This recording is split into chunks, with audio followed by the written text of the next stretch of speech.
Dahan ang katotohanan at ang buhay. Kaya natin narinig ang mga salita ito na itinahayag sa ating buong kapal. Ang kauntaan, katotohanan at ang buhay. Walang makapunta sa kundi sa pamamagitan ko. At ito ang salita, katotohanan, buhay, at ang lahat nito ay loaded with meaning. Bahagi ito ang ating pananampalataya sa pananampalataya na huwag natin kalimutan na tumutuloy sa atin na tulungan tayo na harapin ang katotohanan. At isa po, sa katotohanan, ako minsan hindi namin masyadong pinapansin nila yung may isigang ng buhay ng tao. Bagaman mayroon tayong buhay na walang hanggan, pero yung buhay na walang hanggan na yan, hindi sa daigdig na ito. Doon sa kanilang buhay, nawa makarating tayo doon sa kahirapan ng Diyos. Pero yung buhay namin sa daigdig na ito, swerte na kung tayo ay makasagaan na idaan. Bahagi ko. Kasi kung minsan sinasabi na, mahaba pa yung panahon natin. Hindi yun. Napaka-isip. Well, bahagi ko. Hindi namin alam kung hanggang kailan ang buhay ay pinagkakaroon sa atin ng buong kapal. Kaya bahagi ko na huwag natin kalimutan na wala tayong panahon, wala tayong mahabang panahon na hindi nagkakaroon ng Diyos sa bawat isa sa atin. Kaya sana huwag natin sayangin yung mga panahon na ito na inilagay sa atin ng buong may kapal. Sabagat ng bawat minuto na ipinagkakaroon sa atin ay lumilipas. So bahagi yun, ngayon, bawat minuto, bawat segundo, siguro, magkakagpo na ulit kami sa ibang pagkakalaon. Pwede. Pero yung pagkakalaon na yun, wala na. Hindi na ngayon yun, kahapon na yun. At yung darating pa yun, bukas pa yun. Kaya, sana po ay pahalagahan natin yung buhay na pinagkakaroon ng Diyos. At paano natin mapahalaga yun kapag tinanggap natin ang katotohanan na ito? Marami pa ang katotohanan na pinamamanig sa akin ng buhay kapal. At kung sila yung ating pananampalataya ay isang pananampalataya na tinutulungan tayo na mapanig ang katotohanan. Dasal dari pinagdiwang natin ang banal na isang tatlo, ang isang Diyos na may tatlong persona, yung katotohanan tungkol sa Diyos. Nung nakulinggo, bago banal na isang tatlo, ipinagdiwang natin yung kapistahan ng rin, yung pagpapadala ng Espiritu Santo. Bakit ipinapadala sa ating Espiritu Santo? Para na tayo tulungan na hanapin ang katotohanan. Yung apat po na biyaya ng Espiritu Santo ay apat na tulong para makamit natin yung katotohanan. Ano yung apat na yun? Kaalaman.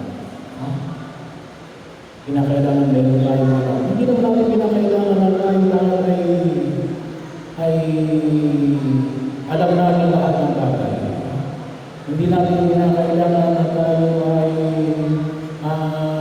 naka-store ang lahat ng kaalaman sa mundo ito. Pero yung pang-araw-araw namin buhay ay nawa ay makita namin. At isa na nga ito, sabi ko natin, na ang buhay ng tao ay napaka-iksi naman. Kaya alam kinakailangan, magalang namin itong gamitin natin. Pag tayo magsayang ng panahon, kapag minsan maraming na nasasayang ng panahon, bahagi yun. Anong pa yung biyaya ng Espiritu Santo? Yung pagkaunawa. Kasi kung kung alam namin na napaka-exit ng panahon, wala namin namin na hindi ko sasayangin yung bawat panahon na pinagkaloob ng Diyos sa akin. Hindi pwede na ako ay babang-babang na lang. Gagamitin ko ito sa mga bahagi ng pagkilos sa pinakailan sa libig na ito nang sangayon sa lakas na pinagkaloob sa akin ng Diyos. Ano pa? Yung tamang pagbabasya. Counsel. Bahagi ko na pinunulungan rin nakita natin kasi yung tamang pagbabasya ay magagawa lamang natin kapag may sapat na yung kaalaman. Paano ka magpapagpasya kung hindi ka naman may alam tungkol sa bagay na yun? No? Hindi ka pwede magpasya sa isang bagay na tungkol sa suliranin na gamutan ay kung hindi ka naman doktor. No? Kaya yung dapat na makinig sa doktor o sa admiral. Kapag kulang ang kaalaman mo, ay defective ang desisyon mo. Kaya napakalaga na may isang pagkakaalaman para makapag-usay ka. Pero yung pagkapag-design ng maayos, yung pros and cons, ay isang biyaya rin na pinagkakalaman ng Diyos. At yung pangapal niya rin, karunungan. Alam niyo, kapag sabi nga namin, kapag tumatanda tayo, dapat namin mas marunong tayo. Kasi pinagdaanan na natin. Marami na kayo pinagdaanan. Ano ang sabi sa wala ng kasulatan?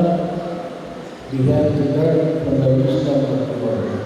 Dapat matuto tayo sa karunungan ng mga may edad. And first of all, yung mga may edad dapat may edad at mas marunong doon sa mga bata. Kaya kinakailangan natin ang patuloy na pag-aaral sa pag-iis ng isa ng Lord. Kasi hindi naman ang gagawin sa atin. Hindi lamang sa buhay natin sa daigdig na ito, ngunit kami, yung buhay natin para sa kabila.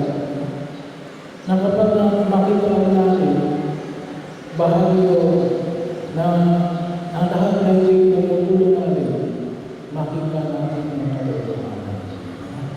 Makita natin yung katotohanan. Sabi nga, lahat ng magandang balita nagsisimula sa katotohanan. Kapag sinabi, manalo mo sa swerte, biro lang. Hindi magandang balita ito, masamang balita ito. Kaya siguro sabihin natin ay pagkakataon na kung saan inaharap natin ang walang buhay na labi ng ating kapatid sa harapan natin. Huwag natin kalimutan na isang katotohanan na ito. Nawa ay higit natin pagsama-samahan natin. Magpasalamat tayo sa buhay na pinagkaloob ng Diyos sa Kanya na naging bahagi ng ating buhay. Magpasalamat tayo sa pagkakataon na pinagkaloob ng Diyos na mapagsaluhan natin yung biyaya, mga biyaya na pinagkaloob ng Diyos.